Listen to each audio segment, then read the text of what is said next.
जो मालूम पड़ता है तो मिट जाता है। जब दृष्टम तन नष्टम, ये चित्त दृष्टि से है। जब दृष्टम तन नष्टम, जो देखा जाता है वो मिट जाता है, ये देखने की ओर से है। और यत् कृतकं तदनित्यम, बनावट की ओर से। विवेक यही है, क्रम यही है। आप किताब में पढ़ते हैं कि जो बनाया जाता है सो बिगड़ जाता है और जो देखा जाता है वो नष्ट हो जाता है। परंतु आपका ध्यान इस बात पर नहीं गया होगा कि एक चित्त की ओर से है जद दृष्टम तन नष्टम, और एक अधिष्ठान सत्ता की ओर से है यत् कृतकम तदनित्यम, जत अध्यस्तम तत् अनित्यम, एक का अर्थ है। और जत दृष्टम तत्, जत प्रतीतम तत् अनित्यम, ये दूसरी दृष्टि है। तो विवेक नहीं करेंगे तो ये किस दृष्टि से ये विवेक है ये आपके ध्यान में नहीं आवेगा। वहां भी आप विश्वास ही करेंगे। ये सोहम सोहम करने वाले जो लोग होते हैं और राम राम कृष्ण कृष्ण करने वालों को जरा अपने से छोटा समझते हैं। क्यों समझते हो भाई? अरे वो भी बात, किसी की बात पर विश्वास करके राम राम राम राम राम राम कर रहा है, कृष्ण कृष्ण कर रहा है, शिव शिव कर रहा है, किसी के विश्वास पर वो कर रहा है। और तुम भी किसी के विश्वास पर शिवोहम शिवोहम सोहम सोहम दोहरा रहे हो। ये बात जरूर है कि वो राम राम कृष्ण कृष्ण वाला जब मिलता है ना तो जय राम जी की जरा हाथ जोड़ता है, सिर झुकाता है, और तुम मिलते हो तो शिवोहम करके छाती तान देते हो। फर्क तो छाती तानने और सिर झुकाने में है। अरे तुम भी विश्वास के बल पर चल रहे हो, वो भी विश्वास के बल पर चल रहा है, वो तुमसे छोटा कैसे हो गया? यदि समझ ही नहीं है, यदि समझ ही नहीं है तो कौन बड़ा कौन छोटा, दोनों ना समझ, दोनों विश्वासी। और यदि समझदारी है तो जो राम है, जो शिव है सो शिव है, सोई कृष्ण है, सोई राम है, सोई विष्णु है, उसमें फर्क कहाँ से आया? तो विवेक का उदय न होने से, विवेक माने विचार, और ये उदय कैसे होता है ये भी आपको बता देते हैं। दिए की लौ से ही दिया जलता है, विवेकी के संग से विवेक जगता है। यदि आपने विवेकी का संग कभी नहीं किया है तो एकांत में बैठने से विवेक जगेगा तो सही, जग सकता है, बहुत करके तो नहीं जगेगा, आपकी वृत्ति लीन हो जाएगी। और यदि जगेगा भी तो भटकेगा, क्योंकि उसको दिशा नहीं मालूम है कि किस दिशा में विवेक को चलना चाहिए। विवेक को भी रास्ता बताना पड़ता है। तो नित्यादौ नित्या नित्य वस्तु विवेक। तो अब संप्रदाय की बात सुनाते हैं। संप्रदाय क्या है? पहले तो ये राजनीतिक लोगों को नमस्कार करके तब संप्रदाय का अर्थ समझना चाहिए। हाँ, नारायणम नमस्कृत्य धर्मम बक्षे सनातनम नहीं है? नास्तिकेभ्यो नमः कृत्वा। तो संप्रदाय शब्द का अर्थ होता है, देखो, सम माने सम्यक, प्र माने प्रकृष्ट और दाय माने हकदारी। जैसे हम शंकराचार्य के संप्रदाय में, उनकी परंपरा में जो भला से भला और उत्कृष्ट से उत्कृष्ट अपने उत्तराधिकारी को मिलता है, उसमें से हम ले रहे हैं। जैसे पिता की संपत्ति जैसे पुत्र को मिलती है, वैसे वल्लभ संप्रदाय में एक सम्यक प्रकृष्ट दाय है। रामानुज संप्रदाय में एक सम्यक प्रकृष्ट दाय है। दाय माने यही उत्तराधिकार जो होता है, उत्तराधिकार में संपदा मिलती है। तो बढ़िया से बढ़िया जो संपदा हमारे पूर्वाचार्यों में, गुरुओं में थी, उसको हम ग्रहण करने के लिए तैयार हैं। और राजनीतिक लोग गाली देते हैं, ये सांप्रदायिक है, सांप्रदायिक है, सांप्रदायिक है। तो उनको मजहब, फिरका ये सब मालूम है, उनको सब संप्रदाय मालूम नहीं। अच्छा, तो शांकर संप्रदाय में विवेक की दो प्रणाली है, भामती प्रस्थान की अलग और विवरण प्रस्थान की अलग। एक कहता है सत्य और मिथ्या का विवेक करो। आपको देखो एक बात बताऊं, झूठ ही मत लग जाना कि हम सत्य मिथ्या का विवेक करते हैं। झूठ मूठ वहम हो जाता है, अपने बारे में ही भ्रम हो जाता है कि हम सत्य मिथ्या का विवेक करते हैं। पहले सत्य का लक्षण बनाना पड़ेगा कि सत्य क्या होता है, और फिर मिथ्या का लक्षण बनाना पड़ेगा कि मिथ्या क्या होता है। तो जो श्रवण मात्र से तत्वज्ञान मानने वाले विवरण प्रस्थानी हैं, वो तो विवेक का अर्थ सत्य और मिथ्या का विवेक मानते हैं, और जो भामती प्रस्थानी हैं वो सदसद विवेक को नित्यानित्य विवेक नहीं मानते। कि वो नित्यानित्य विवेक को ही, जिससे वैराग्य होता हो, जिससे त्याग होता हो, क्योंकि इनके यहाँ निधिध्यासन, श्रवण मनन निधिध्यासन होने पर तत्वज्ञान होगा। तो चूंकि निधिध्यासन होने पर तत्वज्ञान होगा, इसलिए इनका विवेक हल्का विवेक रहेगा, नित्यानित्य वस्तु विवेक। और चूंकि वहाँ श्रवण से ही तत्वज्ञान हो जाएगा, इसलिए इनका नित्यानित्य विवेक सदसद विवेक होगा, एक पढ़ सत्य और मिथ्या का विवेक। तो दो प्रस्थान हो गए। शंकराचार्य के अनुयायियों में दो विभाग। विवेक क्या?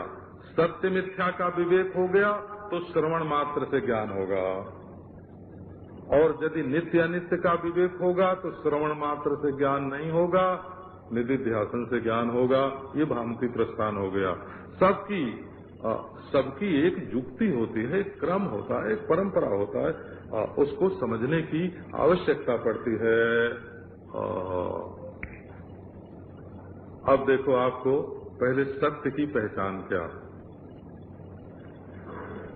तो हमारे जो दूसरे भाई बंधु हैं वो मानते हैं कि कारण दशा में जो रहे सो ही सत्य है। कारणावस्थायित्वम सत्यत्वम।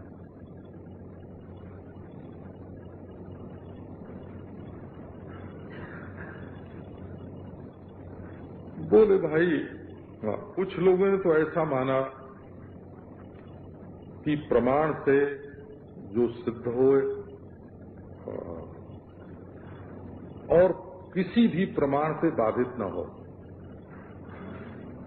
तब उसको सत्य बोलते हैं। देखो, प्रमाण के द्वारा सत्य का निर्णय करना, ये ज्ञान की प्रधानता हो जाएगी, और कारणावस्था में जो रहे सो सत्य, ये द्रव्य की प्रधानता से हो जाएगा, वस्तु की प्रधानता से।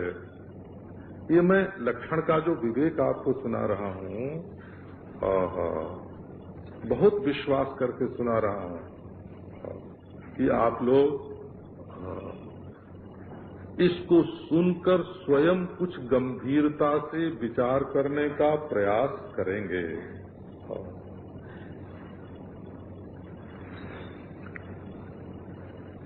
तो नारायण, कोई कहते हैं अनादि जो है सो सत्य है, और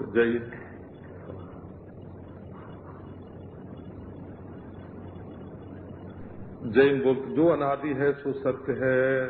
नैयायिक बोलते हैं जो प्रमाण का विषय है और अबाधित है, दूसरे प्रमाण से बाधित नहीं होता, वो सत्य है। अब आपको देखो असत्य की बात सुनाते हैं। असत्य की पहचान क्या है? कि जो चीज जहां दिख रही हो वस्तुतः वहां न हो, तो वो असत्य है। एक पहचान। ये हुई वस्तु की पहचान। वस्तु की ओर से जब हम पहचानना चाहते हैं तो देखो ये चीज यहाँ है कि नहीं है।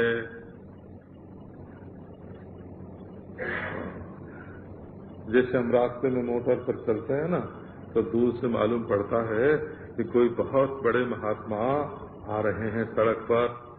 अरे भाई देखो तो कौन महात्मा है, पास आवेंगे तो ओम नमो नारायणाय बोलेंगे। जब मोटर पास पहुंचती है तो देखते हैं कि कोई श्रीमती महिला है ना, गेरुआ वस्त्र पहने हुए चली आ रहे हैं, है ना। तो वो जो गेरुआ वस्त्र देखकर पुरुष महात्मा का भ्रम हुआ था, वहां स्त्री थी पर पुरुष नहीं था। महात्मा तो हो सकता है बाबा, स्त्री शरीर में भी महात्मा तो हो सकता है, परंतु स्त्री में जो पुरुष दिखाई पड़ा था वहां स्त्री शरीर है, पुरुष शरीर नहीं है। तो पुरुष शरीर कहाँ दिखाई पड़ा? कि जहां वो नहीं है वहां दिखाई पड़ा। तो वो पुरुष शरीर क्या हुआ? वो निमित्त क्या हुआ?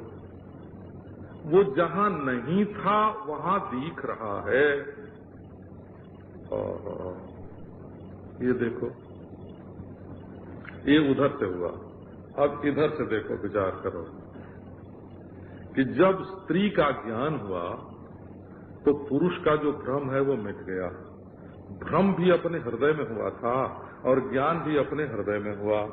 तो चेतन की प्रधानता से मिथ्या का लक्षण है ज्ञान निवर्त्यत्व। असलियत का ज्ञान होने पर वो चीज न रहे, मिट जाए। ये चेतन की ओर से लक्षण हुआ, दृष्टा की ओर से, प्रमाता की ओर से ये पहचान हुई। और प्रमेय की ओर से क्या पहचान हुई? प्रमेय की ओर से ये पहचान हुई कि जिस स्थल में वो दिख रहा था उस स्थल में उसी समय उसका अत्यंता भाव है। और यदि कोई कहे कि अरे कहीं तो वो होगा, महात्मा कहीं होगा, पुरुष कहीं होगा, तब तो भ्रम हो रहा है, तो ये तो भ्रम की सामग्री का विचार हो गया कि संस्कार होता है उसमें। ये बात दूसरी हो गई। असल में अत्यंता भाव का अर्थ होता है कि यहाँ इस स्थल में इस समय ये वस्तु नहीं है परंतु मालूम पड़ती है। हाँ, इसकी परिभाषा कैसे बोलते हैं? आपको टेढ़ी परिभाषा सुना दें, कहो, बहुत सीधी सुना दें। टेढ़ी परिभाषा इसकी ये है, स्वाधिष्ठान निष्ठात्यंता भाव प्रतियोगित्व मिथ्यात्व। अपने अधिष्ठ, ये देखो पंडित लोग कैसे सोचते हैं, जहाँ जो वस्तु दिख रही है उसी अधिष्ठान में जिसका अत्यंता भाव रहता है, यदि वहीं वो वस्तु अपने अत्यंता भाव का प्रतियोगी होकर मालूम पड़ती है तो मिथ्या है। स्वाधिष्ठान निष्ठात्यंता भाव प्रतियोगित्वाम। आपको बोलने में भी टेढ़ा पड़ेगा। अच्छा, अब सीधे पंडित बोलते हैं, स्वभावाधिकरणे भासमानत्वम। अपने अभाव के अधिकरण में, अपने अभाव के अधिकरण में जो वस्तु भासती है, अपने अभाव की जगह में, माने जहां वो नहीं है वहीं यदि वो चीज भासती है तो मिथ्या भासती है। भासती तो है परंतु मिथ्या है। लो, और अधिष्ठान का ज्ञान होने पर जो वस्तु मिट जाती है उसका नाम मिथ्या। तो वेदांतियों ने सत्य और मिथ्या का बड़ा विलक्षण विवेक किया है। वो कहते हैं अबाधितत्वम सत्यत्वम। किसी देश में, किसी काल में, किसी वस्तु में, किसी अवस्था में जिसके नास्तित्व का बोध न हो सके उसका नाम सत्य। मैं नहीं हूं ऐसा बोध किसी गांव में, न स्वर्ग में, न नरक में, न वैकुंठ में, किसी काल में, न सृष्टि में, न स्थिति में, न प्रलय में, किसी भी रूप में, न निराकार में, न साकार में मैं नहीं हूं, ऐसा बोध कभी किसी को हो ही नहीं सकता। इसलिए सबसे सत्य क्या निकलेगा? मैं पद का जो सच्चा अर्थ होगा वही परमार्थ सत्य निकलेगा। तो देखो, पहले आप सत्य और मिथ्या की पहचान बताओ, मिथ्या क्या है और सत्य क्या है। तो जब लक्षण पहले बना लेते हैं तब उस लक्षण के अनुसार लक्ष्य का निर्णय करते हैं। क्या सत्य है, क्या मिथ्या है। ओ नारायण। तो अब देखो, जिसको श्रवण मात्र से तत्व ज्ञान प्राप्त करना है उसको सत्य और मिथ्या का लक्षण पहले समझना पड़ेगा। लक्षण माने पहचानने का द्वार, पहचानने का जरिया। किस जरिए से हम उस चीज को पहचान सकते हैं। गाय की पहचान क्या है?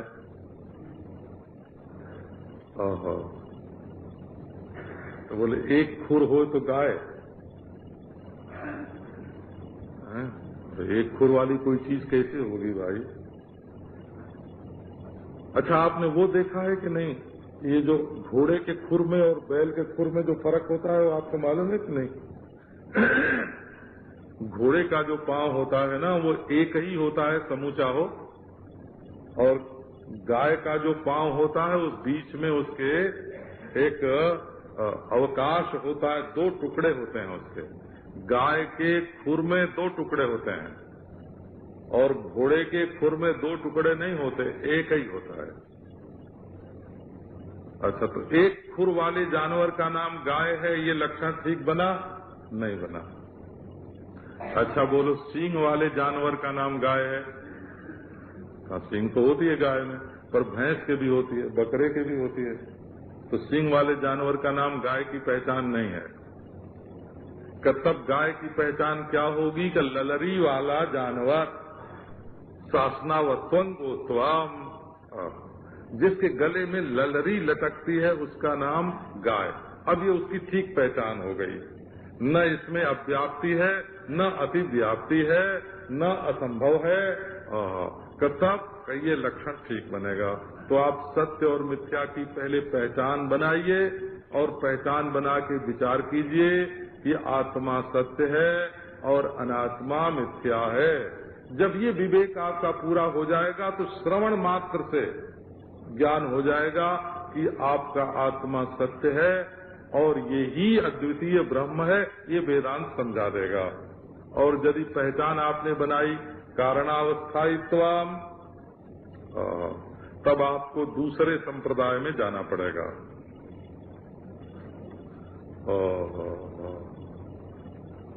यदि आप सत्य की पहचान बनावेंगे प्रमाण विषयत्व, तो नारायण दूसरे संप्रदाय में जाना पड़ेगा। ये संप्रदाय की रीति होती है। अब देखो, वैराग्य की चर्चा करते हैं। इहा मूत्र फलभोग विराग तदनंतरम।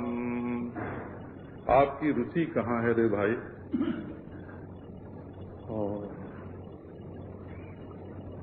देखो, हम कभी ऐसे बोल देना कि आपकी रुचि कहाँ है रे भाई, तो गुजरातियों को तो बुरा नहीं लगना चाहिए। क्यों नहीं लगना चाहिए? कि उनके तो छोटे छोटे बच्चे भी हमसे जब बात करते हैं तो बोलते हैं नारे ना, ऐसे बोलते हैं। तो नारे ना जब बोलते हो तो रे भाई काहे को आपको बुरा लगेगा? आओ, फल भोग विराग। आप किसी स्वार्थ से काम कर रहे हो। हम ये काम करेंगे तो इससे ये वस्तु मिलेगी। हाय हाय, यदि आपने शास्त्रीय रीति से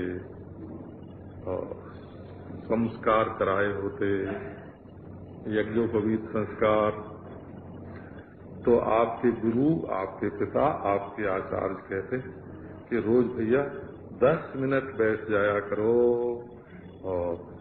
और आसन प्राणायाम मार्जन करके और गाय और अर्घ्य दे के सूर्य को और गायत्री का जप करना, संध्या वंदन करना।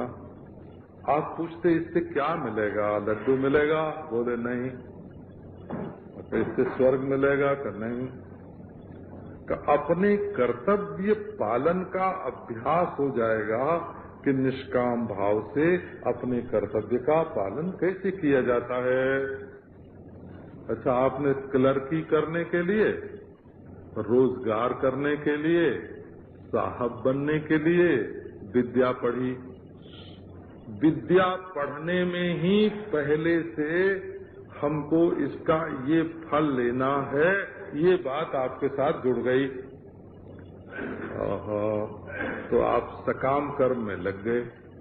यदि आप संस्कृत विद्या पढ़ते तो पहले ही जो महाराज महाभारत से प्रारंभ करते आपको सुनने को मिलता, ब्राह्मणेन निष्कारणम सदंगो वेदो ध्येयो ज्ञेयश्च। देखो भाई, तुम यज्ञोपवीत संस्कार से संस्कृत हो, एक ऊंचे वंश में पैदा हुए हो, तुम्हारे ज्ञान की परंपरा बहुत अच्छी है। निष्काम भाव से, निष्कारणम, निष्काम भाव से 6 अंग सहित वेद का अध्ययन करो और ज्ञान प्राप्त करो। आपको ये बात शुरू में ही सिखा दी जाती, लेकिन ईश्वर कृपा से वो प्रसंग ही नहीं आया जीवन में कि संध्या वंदन निष्काम होता है, कि सदंग वेद का अध्ययन निष्काम होता है। ये प्रसंग नहीं आया, इसलिए समझने में दिक्कत होती है। तब हमको तो यहाँ ये मिले तो ये करेंगे, वहाँ वो मिले तो ये करेंगे। बोले भाई हम यज्ञ में लाख रुपया लगाने को तैयार हैं। क्यों यज्ञ में लाख रुपया क्यों लगाते हो?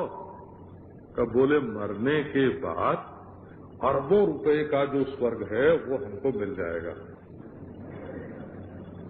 अरे भाई, भागवत में तो इस बात को व्यापार ही करके लिखा है, त्यजन्त्यर्थान यथा वणिक। जैसे व्यापारी लाख रुपया लगाता है 10 लाख कमाई करने के लिए, करोड़ कमाई करने के लिए, वैसे ये लोग लोक परलोक में कुछ न कुछ कमाई करने के लिए पैसे का परित्याग करते हैं। इनसे कहो कि ऐसे सहज भाव से देकर खुश हो जाओ। अपने अंतःकरण में जो प्रसन्नता होगी, निर्मलता होगी, उसको शुद्ध हृदय से दान करो। कोई नहीं करेगा। बोले आओ देखो, तुमको स्वर्ग मिलेगा, तुम्हें मुकदमे में जीत हो जाएगी, तुम्हारे बेटा हो जाएगा, और ये देखो तुरंत खर्च करने को तैयार हो। ब्याह का नाम बता दो, ब्याह न होता हो किसी का, बता दो कि हम ऐसी जुक्ति बताते हैं कि तुम्हारा ब्याह हो जाएगा।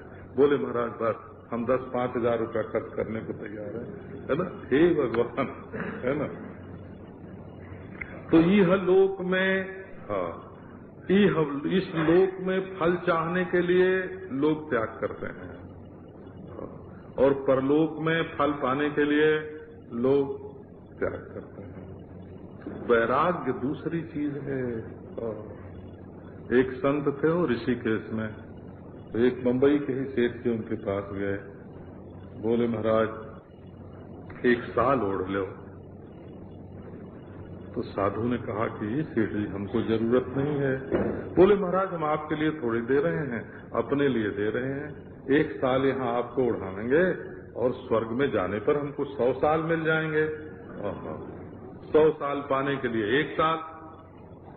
साधु चुप हो गया, बेचारा हार गया बातचीत में। तो जब सेठ जी जाने लगे तब उसने कहा, सेठ जी हमने आपका साल लिया मंजूर, आपको 100 साल स्वर्ग में हम देंगे वो भी ठीक, परंतु 1 तो अभी से लेते जाओ, हैं? अब 99 तुम्हारे कर्ज के हमारे ऊपर रहेंगे तो चुकावेंगे, है ना। तुम्हारे कर्ज के 99 हमारे ऊपर रहेंगे, हम तुमको चुका देंगे। तो भाई मेरे, ये क्या मनुष्य की चित्तवृत्ति हो गई कि जहाँ स्वार्थ न हो, लोभ न हो। डॉक्टर भगवान दास का व्याख्यान एक बार सुना, यहाँ जो थे ना श्री प्रकाश जी राज्यपाल, उनके पिताजी बड़े भारी विद्वान थे। वो देश के नहीं विश्व के माने हुए विद्वानों में से एक थे। एशिया के तो श्रेष्ठ विद्वानों में से माने जाते थे। वो कहते थे कि यदि मनुष्य के मन में भय न हो और लोभ न हो तो वो बंधन में काहे को पड़े। कुछ काम मनुष्य लोभवश करता है और कुछ भय से मुक्त होने के लिए करता है। शुद्ध सात्विक भाव से, कर्तव्य पालन की दृष्टि से ये हमारा कर्तव्य है, इसलिए आप कर्म करते हैं तो आपका अंतःकरण शुद्ध हो जाएगा। इससे ईश्वर प्रसन्न हो, इसके लिए आप काम करेंगे तो आपका अंतःकरण शुद्ध हो जाएगा। सीधे ये सोचेंगे कि हमारा अंतःकरण शुद्ध हो जाए तो भी अंतःकरण शुद्ध हो जाएगा। लेकिन मनुष्य काम करता है लोभ और भय के वश में होकर, इससे उसका अंतःकरण लोभ वाला, भय वाला, अशुद्ध पर अशुद्ध, अशुद्ध पर अशुद्ध होता जाता है। शुद्ध अंतःकरण के लिए विवेक और वैराग्य चाहिए। अच्छा जी, अब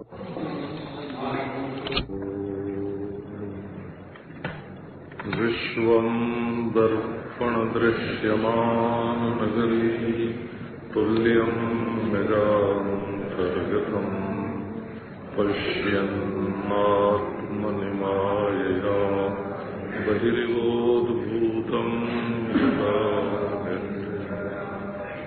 यः साक्षात् कुरुते प्रबोधसमये स्वात्मानमेवाद्वयम्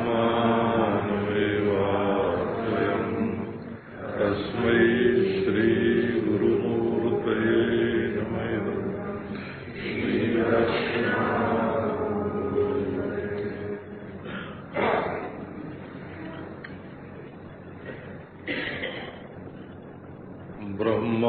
ब्रह्मानंदाब्धि लीला ललित लहरिका व्यंजिता संख्य बिंदु ब्रह्मांड पुरातरोमा विधुत विधु विधि त्रियक्ष विस्तार सीमा संविद भूमांशुमालोज्वल विमल रुचिध्वस्त माया विलास श्री पूर्णानंद तीर्थो मम मनसि मना आत्मभावं बिभर्तु। ओम शांति शांति शांति।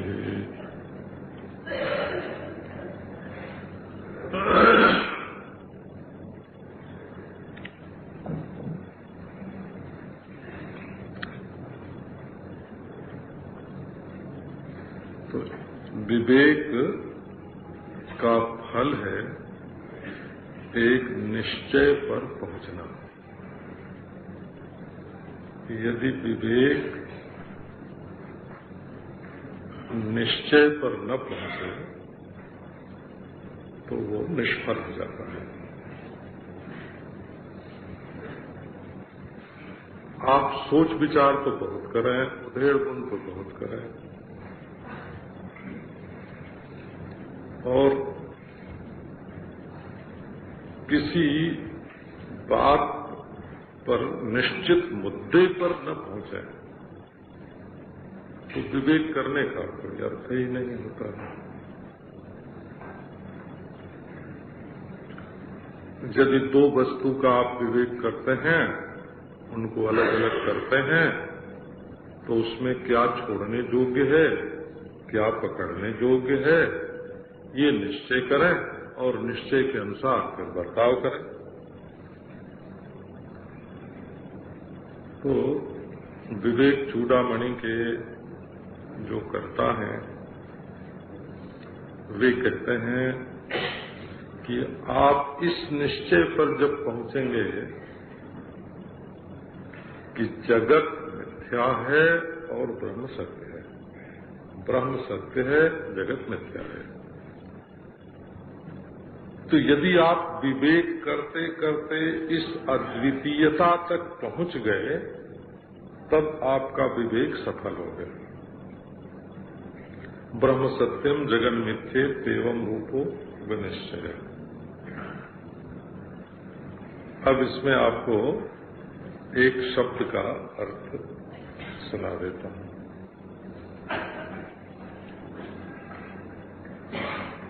ये संस्कृत भाषा में जो मिथ्या मिथ्या मिथ्या शब्द आता है,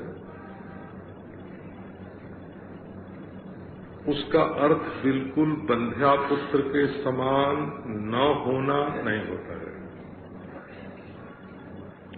जैसे आप किसी को कह दें कि तुम्हारा भाषण मिथ्या है, तो उसका क्या अर्थ होता है?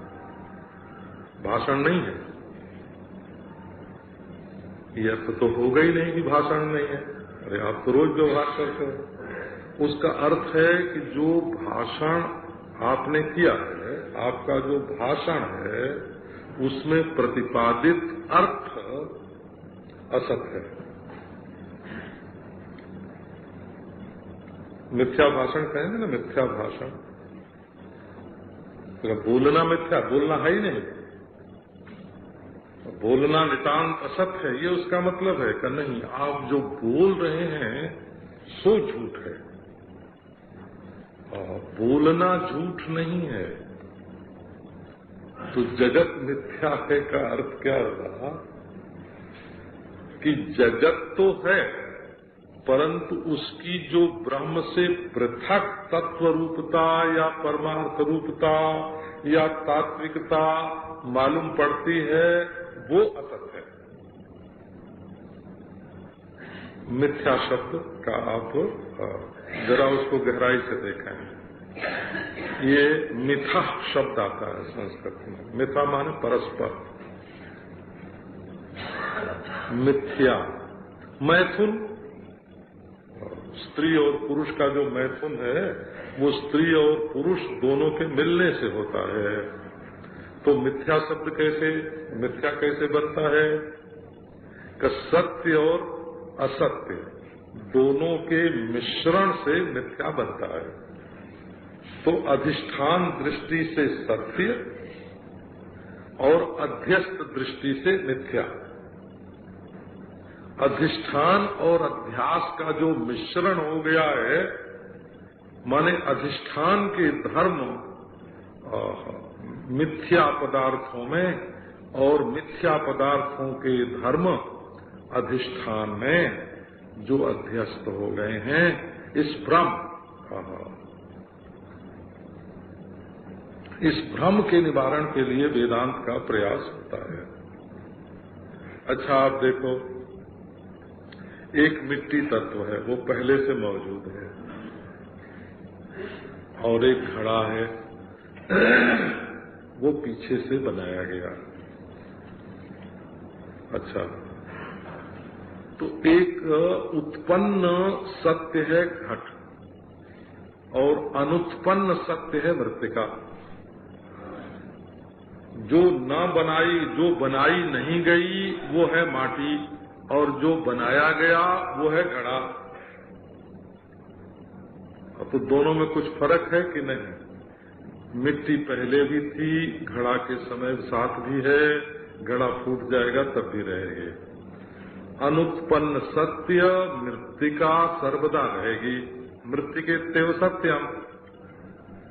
और घट जो है वो बनाने के पहले नहीं था, बनाने पर बन गया, फोड़ने पर फूट जाएगा।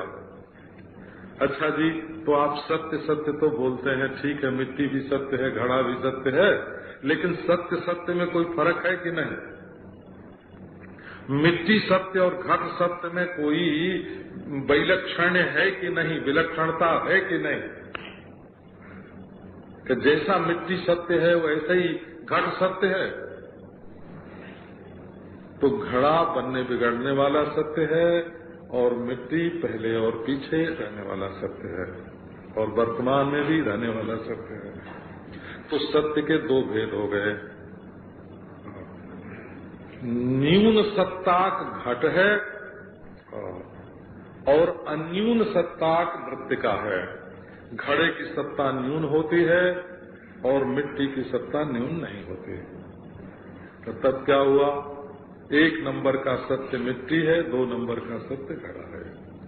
1 नंबर का सत्य ब्रह्म है, 2 नंबर का सत्य आविर्भाव तिरोभावशाली, उत्पत्ति विनाशशाली, ये जो जगत है ये 2 नंबर का सत्य है।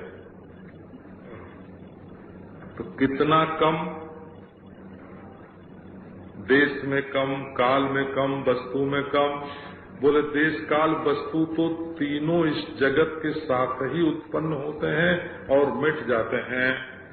देश का बंटवारा, काल का बंटवारा, वस्तु सत्ता का बंटवारा तो जगत की उत्पत्ति द्वारा ही होता है। तो ऐसी स्थिति में ये 2 नंबर का जो सत्य है, भागवत में इसका वर्णन है। सतैदमुत्थिताम सदिति चे ननु तर्कातम, ये भागवत का श्लोक है। कोई अनजान आदमी जिसने भागवत न पढ़ा हो और इसको, इस श्लोक को सुने तो मालूम पड़ेगा कि शंकराचार्य ने बनाया होगा। सतैदमुत्थिताम सदिति चे ननु तर्कहतम।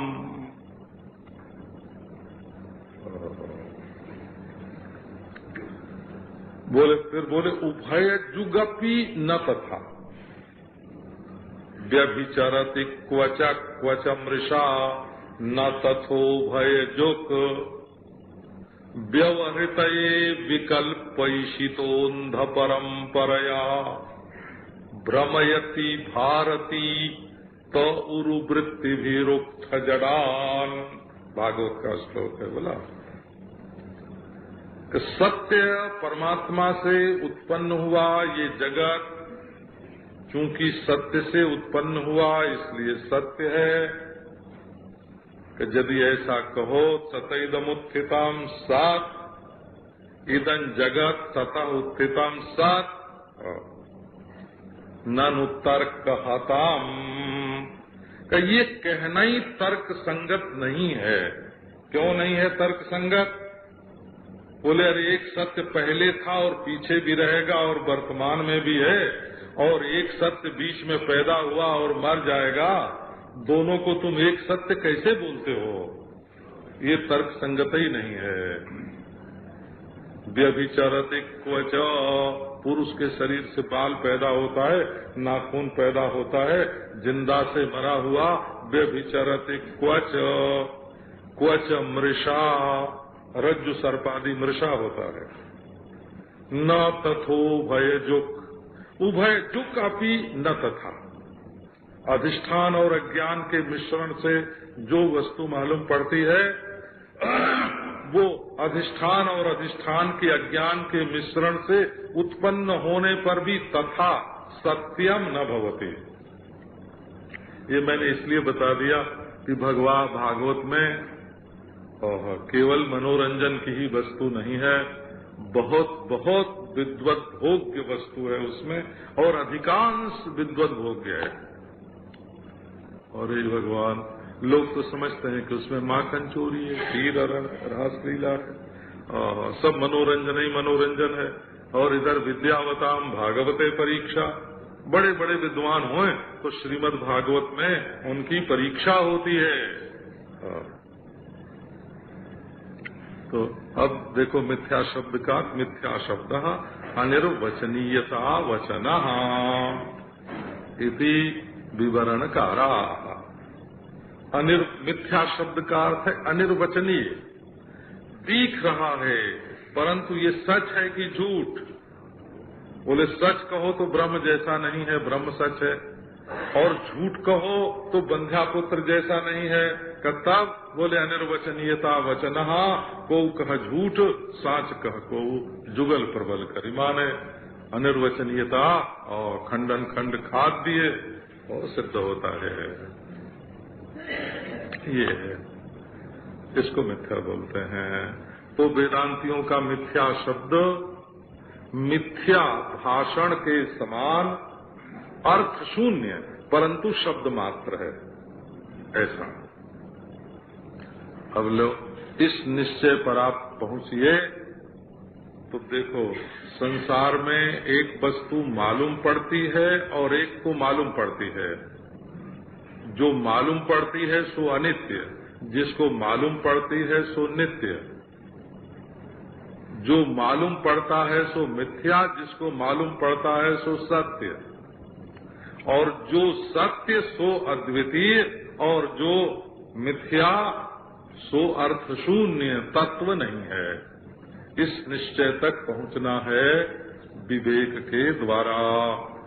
अब बताया वैराग्य क्या? तो शक्तिहीन वैराग्य तो असंग भाव वालों को होता है। असंग भाव वालों का वैराग्य शक्तिहीन होता है। आप इसको बुरा मत मानना। बोले कुछ कर भी लेंगे तो कहेंगे कि हो गया तो हो गया, हम इसमें असंग हैं। शक्ति वो होती है जो किसी को बना सके और किसी को बिगाड़ सके। कार्यगम्या शक्ति होती है। तो यदि आपके वैराग्य में त्याग का सामर्थ्य नहीं है और आपके वैराग्य में ग्रहण का सामर्थ्य नहीं है, यदि आप सत्य को ग्रहण करके बैठ नहीं सकते तो आपका वैराग्य शक्तिहीन है। सत्य में यदि आपकी निष्ठा नहीं होती तो वैराग्य शक्तिहीन है। और यदि मिथ्या के त्याग में आप शक्त नहीं होते, हम तो आजकल रेडियो पर कभी कभी संस्कृत सुन लेते हैं तो उसमें भी सशक्त शब्द का प्रयोग आता है। बोला विश्व की कृपा ही है, क्या किया जाए। संस्कृत में सशक्तिक होए, सशक्ति होए, और यदि शक्त बनाना होए तो शक्ति अस्यास्ति यदि शक्तः होगा, शक्तम होगा। नारायण स कहाँ से जुड़ेगा? तो लो सक्षम भी बोलते हैं, और यद्यपि संस्कृत में क्षमम है, ठीक। तो भाई वैराग्य आपका शक्तिहीन है कि शक्तिशाली है? तो शक्तिशाली होगा तो जिसको आपने गलत समझा है उसके त्याग का सामर्थ्य होगा, तब आपका वैराग्य शक्तिशाली है। तो इसलिए जो दोष दृष्टिपूर्वक जो वैराग्य होता है वो शक्तिशाली होता है। देखो, वैराग्य रहता है अंतःकरण में, और ये असंग आत्मा का दर्शन करने में उपयोगी है। असंगता है आत्मधर्म और वैराग्य है अंतःकरण धर्म। जहाँ रागत द्वेष था वहीं रागत द्वेष की शिथिलता है, विगत रागत द्वेषता है। तो वैराग्य है अंतःकरण में रहने वाली वस्तु, और असंगता है स्वरूप में रहने वाली वस्तु। तो विरक्त चित्त वृत्ति में असंगता प्रतिबिंबित होती है। यदि चित्त वृत्ति वैराग्यवती होवे तो उसमें अपनी असंगता का प्रतिबिंबन होता है। तो विरक्त साक्षी मात्र नहीं होता। विरक्त को जिससे वैराग्य होता है उसके दर्शन में समर्थ होता है, उसको देखता नहीं है। इसलिए दोष दर्शन जन्य जो वृत्ति होती है वो त्याग की शक्ति उत्पन्न करते हैं। तो तद वैराग्यम जुगुप्साजा दर्शन श्रवणादि भी, दुनिया का व्यवहार देख के दंपती नाम च कलकनम, स्त्री पुरुष में लड़ाई, कन्या विक्रयणम लोभात, लोभवश कन्या का भी विक्रय होता है। ऐसी ऐसी अनर्थ महाराज, चरित्र पर दृष्टि नहीं है। बोले लड़का कमाएगा तब न ब्याह, ये अर्थशास्त्र की दृष्टि हो। बोले कि जब बड़ी भारी उम्र हो जाएगी, जवान हो जाएगा, तब न ब्याह, माने भोग का सामर्थ्य हो जाएगा तब। अब बोले उसके पहले चरित्र का सत्यानाश हो जाए तो बोले उसकी कोई परवाह नहीं। तो हमारे पूर्वज चरित्र को मूल्यवान समझते थे, अर्थ को और भोग सामर्थ्य को बलवान नहीं समझते थे। दृष्टिकोण का भेद हो गया। देखो, हम ये करने के लिए आपको नहीं सुनाते हैं। हमारे पूर्वजों का जो दृष्टिकोण था उसको आप आदर बुद्धि से समझ सकें, इसके लिए ये बात सुनाते हैं। आप उनको ये मत कहिए पिछड़े हुए थे, ना समझते, है ना। आप कहते हैं पैसा आ जाएगा तब ब्याह, तो बोले जवानी आ जाएगी, भोग सामर्थ्य आ जाएगा तब ब्याह। और हमारा पूर्वज कहता है चरित्र बिगड़ने से पहले ब्याह। ये धर्म दृष्टि होती है। तो हम दुनिया को देखते हैं, क्या हो रहा है दुनिया में, दर्शन। तो कुछ होता है दर्शन और कुछ होता है श्रवण और कुछ होती है समझदारी। उससे लोक व्यवहार में जो जुगुप्सा है, बाबा पर्दे के पीछे क्या हो रहा है भगवान जाने।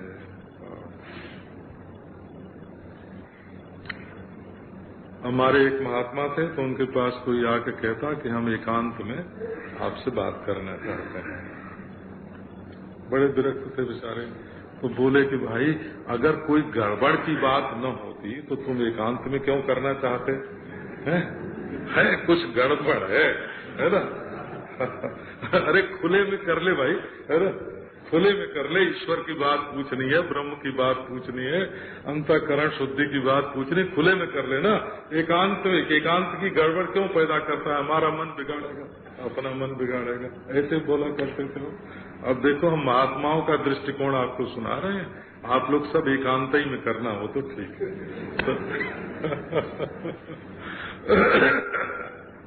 सोचने का अपना अपना ढंग होता है। तो दुनिया की बात देख के, दुनिया की बात सुन के, दुनिया की बात समझ के, जो दुनियादारी के व्यवहार में कितना कपट है